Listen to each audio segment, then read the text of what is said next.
दिल्ली में चुनाव नजदीक आ रहे हैं और सियासी सरगर्मी बढ़ती जा रही है।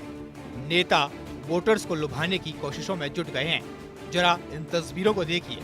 दिल्ली के पूर्व सीएम और आम आदमी पार्टी के संयोजक अरविंद केजरीवाल एक ऑटो चालक के घर कोंडली इलाके में पहुंच गए और एक ऑटो चालक के घर दोपहर का भोजन किया। पूर्वी दिल्ली के कोंडली इलाके में केजरीवाल एक ऑटो वाले के घर पहुंचे। यहाँ उन्होंने उसके घर पर दोपहर का खाना खाया। लंच के बाद अरविंद केजरीवाल ने दिल्ली के ऑटो चालकों के लिए 5 बड़ी गारंटी का ऐलान भी किया। ऑटो वालों की बेटी की शादी में 1 लाख रुपए की मदद, वर्दी के लिए मदद, 10 लाख रुपए का लाइफ इंश्योरेंस और 5 लाख रुपए का एक्सीडेंटल इंश्योरेंस, ऑटो वालों के बच्चों की कोचिंग का पैसा जैसे 5 गारंटियां अरविंद केजरीवाल ने ऑटो चालकों को दी हैं। कह सकता हूं कि मैंने ऑटो वालों का नमक खाया है।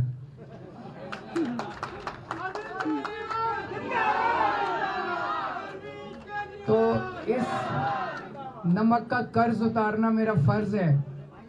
तो आज मैं दिल्ली के ऑटो वालों के लिए 5 बड़े ऐलान करना चाहता हूं। हमारी जब दोबारा फरवरी में सरकार बनेगी तो ये 5 चीजें लागू की जाएंगी। ऑटो चालकों के लिए केजरीवाल की गारंटी कितना लुभाती हैं, चुनाव में कितने काम आती हैं, ये वक्त बताएगा।